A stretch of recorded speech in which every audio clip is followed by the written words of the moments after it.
एक संकरी अंधेरी गली में नमन का गराज था। धूल, जंग लगे लोहे और कबाड़ के ढेरों के बीच अवी कुछ काम की चीजें ढूंढ रहा था। अवी, जिसे पुरानी और अनोखी चीजें इकट्ठा करने का शौक था, अपने दोस्त नमन के गराज में आया था। अरे अवी, अंदर कोने में एक नया बक्सा आया है, जरा देख ले, शायद तेरे कुछ काम का मिल जाए। अवी गराज के सबसे अंधेरे कोने में गया। वहां एक पुराना लकड़ी का संदूक रखा था जिस पर अजीब से निशान बने हुए थे।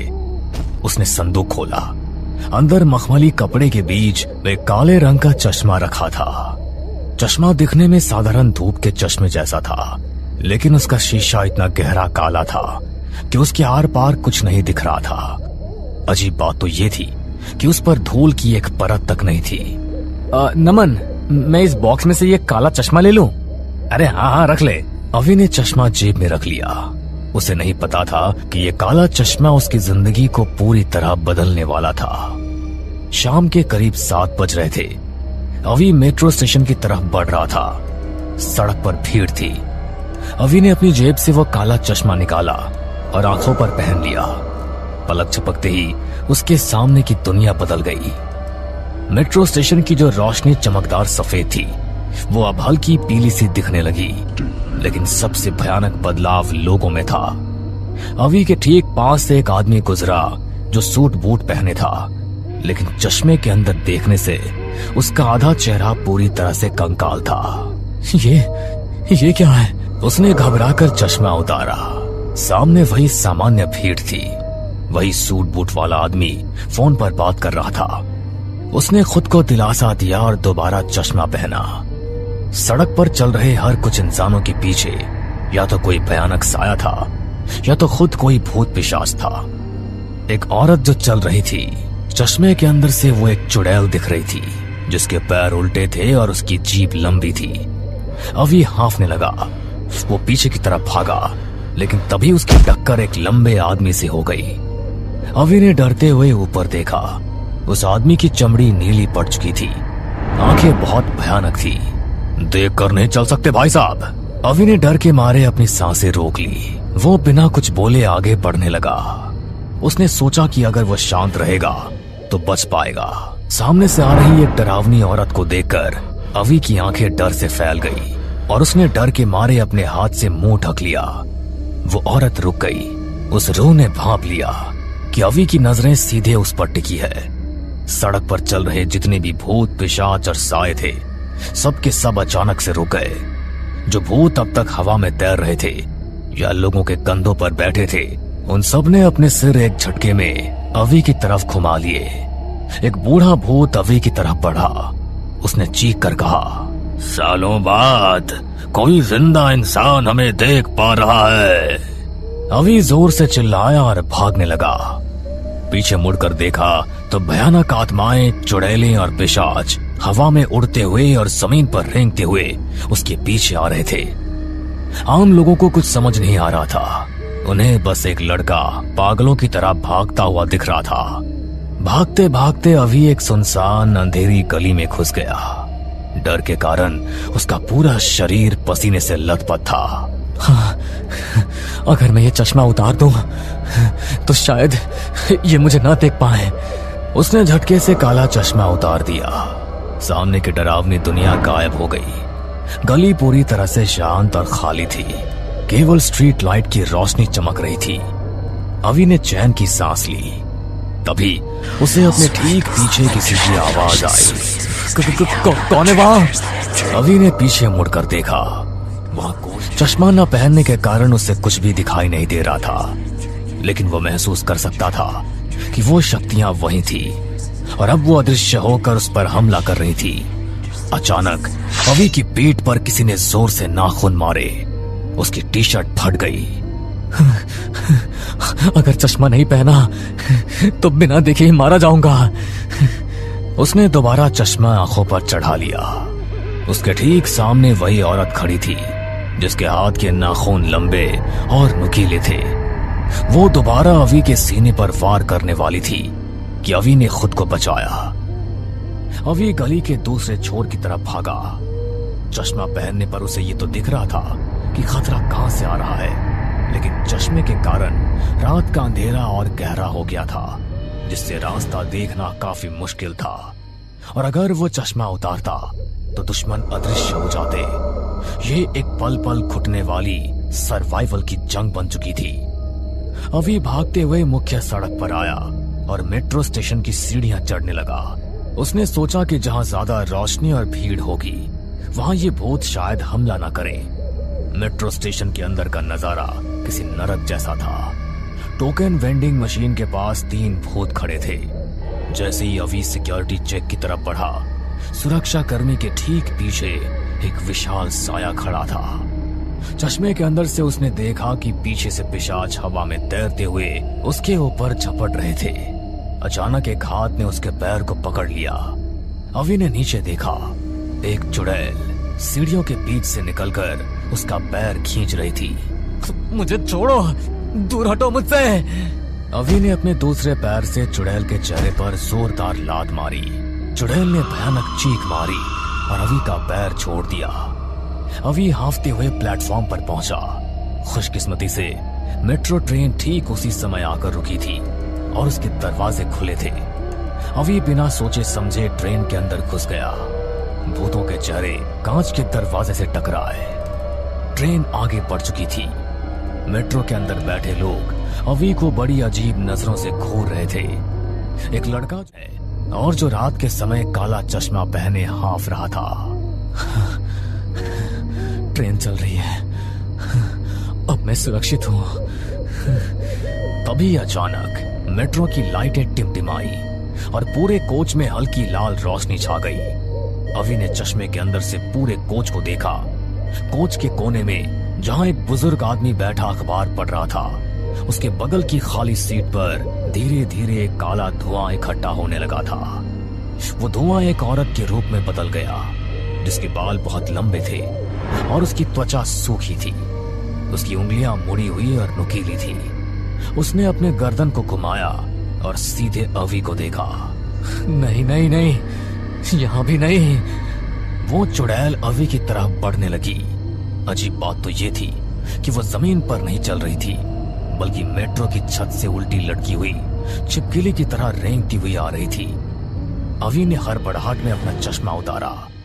चश्मा उतारते ही कोच बिल्कुल सामान्य हो गया। बुजुर्ग आदमी शांति से अखबार पढ़ रहा था। 2 लड़कियां अपने फोन में व्यस्त थी। कोई चुड़ैल नहीं थी। छत बिल्कुल साफ थी। लेकिन तभी अवी को महसूस हुआ कि उसके सिर के ठीक ऊपर वही थी, अदृश्य, लेकिन ठीक उसके ऊपर। हटो, मेरे ऊपर से हटो। अवी ने तुरंत फिर से चश्मा पहन लिया। चश्मा पहनते ही उसने देखा कि चुड़ैल दोबारा इस पर झपटने के लिए तैयार थी। अवी उठा और अगले कोच की तरफ भागा। चुड़ैल भी उसके पीछे पीछे आ रही थी। कोई मेरी मदद करो, प्लीज। लेकिन यात्रियों को सिर्फ एक लड़का हवा में हाथ पैर मारता हुआ दिख रहा था। लोग उसे पागल समझकर उससे दूर हटने लगे। तभी अगले स्टेशन की घोषणा हुई। अभी दरवाजे के पास जाकर खड़ा हो गया। चुड़ैल अब उससे केवल 2 फीट की दूरी पर थी। उसने अपना हाथ आगे बढ़ाया और अवी का गला दबोच लिया। चश्मे के आर पार अवी को उसकी आंखें और नुकीले दांत साफ दिख रहे थे। अवी का दम घुटने लगा। उसे चक्कर आने लगे। उसका चश्मा फिसल रहा था। अगर चश्मा गिर गया तो मैं तो खत्म हूं। उसी समय मेट्रो के दरवाजे खुले। अवी बाहर की तरफ गिरा। अवी स्टेशन से बाहर भागा। रात के 11 बज चुके थे। भागते भागते वो एक प्राचीन शमशान घाट के पास पहुंचा, जहां एक अघोरी तांत्रिक बाबा रहते थे। अवी ने उनके बारे में सुना था। बाबा अपने आंखें बंद किए बैठे थे। अवी को देखते ही उन्होंने अपनी आंखें खोली। बाबा ने अवी के चेहरे पर लगे काले चश्मे को देखा। मूर्ख बालक, ये तू। बाबा बचाओ मुझे, ये चश्मा, मुझे भूत दिख रहे हैं और वो सब मेरे पीछे पड़े हैं। तभी माहौल बदल गया। हवाएं तेज चलने लगी। सैकड़ों डरावनी आवाजें आने लगी। ऐसा लग रहा था जैसे पूरा शमशान घाट कुटिया को घेर चुका था। बाबा ने अपनी भस्म उठाई और एक रेखा खींच दी। भूतों के झुंड ने जैसे उस रेखा को पार करने की कोशिश की। एक चिंगारी निकली और वो पीछे हट गए। ये कोई साधारण चश्मा नहीं है बालक, इसे प्रेत लोचन कहते हैं। इसे सैकड़ों साल पहले एक तांत्रिक ने अष्टधातु और शमशान की राख से बनाया था, ताकि वो प्रेत आत्माओं को देख सके और उन्हें वश में कर सके। लेकिन ये चश्मा शापित है। बाबा, मैं जब भी ये चश्मा उतारता हूँ तो ये प्रेत अदृश्य होकर मुझे मारते हैं। यही तो इसका जाल है। एक बार जब इस चश्मे के जरिए उन रूहों को पता चल जाए कि किसी जीवित इंसान ने उन्हें देख लिया है, तो वो इस इंसान की आभा को पहचान लेती है। वे तब तक तेरा पीछा नहीं छोड़ेंगी जब तक वो तेरी आत्मा को खींचकर तुझे अपने जैसा न बना ले। तो क्या मैं कभी इस चश्मे को नहीं उतार पाऊंगा? एक रास्ता है। इस चश्मे का असर केवल तब खत्म हो सकता है जब इसे वापस उसी जगह, उसी संदूक में रखकर ताले से बंद कर दिया जाए जहाँ से आया था। और ये काम तुझे आज रात 2 बजे से पहले करना होगा।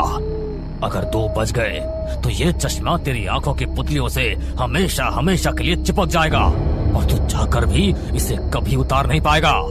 अवी ने अपनी घड़ी देखी। 1 बजने वाला था। उसके पास केवल 1 घंटा ही बचा था। बाबा, मेरे दोस्त का गराज यहाँ से 2 किलोमीटर दूर है। बाहर वो सब मेरा इंतजार कर रहे हैं। मैं जाऊंगा कैसे? बाबा ने अपनी झोली से एक मिट्टी का दिया और थोड़ी सी भस्म अवी को दे दी। ये भस्म अपने माथे पर लगा ले। इससे कुछ समय के लिए तेरी गंध उन भूतों के पास नहीं जाएगी। और ये दिया जब तक ये जलता रहेगा, कोई भी आत्मा तेरे शरीर को छू नहीं पाएगी। लेकिन याद रखना, हवा तेज है। अगर दिया बुझ गया तो सब कुछ खत्म हो जाएगा। अवी ने भस्म माथे पर लगाई और दिया ढककर पकड़ा। बाहर निकलते ही अवी ने देखा कि शमशान के पेड़ों पर, दीवारों पर और जमीन पर भूत थे। जैसे ही अवी बाहर आया, सब उसकी तरफ लपके। लेकिन अवी के हाथ में जलते दिए की रोशनी जैसे उन पर पड़ी, वे चीखते हुए पीछे हट गए। अवी ने दौड़ना शुरू किया। रास्ता काफी डरावना था। हवा के झोंके बार बार दिए को बुझाने की कोशिश कर रहे थे। अवी अपनी हथेलियों की ओट से लौंग मोड़ पर घरों की छतों पर भूत थे। तभी एक तेज हवा का झोंका आया। दिए की लौ डगमगाई और बुझ गई। दिया बुझते ही पूरे इलाके में एक सन्नाटा छा गया। फिर एक साथ सैकड़ों डरावनी हंसी गूंज उठी। अब तो गया, लड़ गए। एक जोरदार झटका अवी की छाती पर लगा। वो उड़ता हुआ सड़क पर गिरा। उसका चश्मा उसकी आंखों से थोड़ा सरक गया। पिशाच अब उस पर टूट पड़ने के लिए तैयार थे। अवी उठा और बिना पीछे देखे अपनी पूरी ताकत से भागा। कोई उसके बाल खींच रहा था तो कोई उसकी शर्ट। अवी नमन के गैराज के बाहर पहुंचा। लोहे का शटर नीचे गिरा हुआ था और उस पर ताला लगा था। पीछे मुड़कर देखा तो भूतों, चुड़ैले, लाशें, पिशाच सब हवा में उड़ते हुए उसकी तरफ बढ़ रहे थे।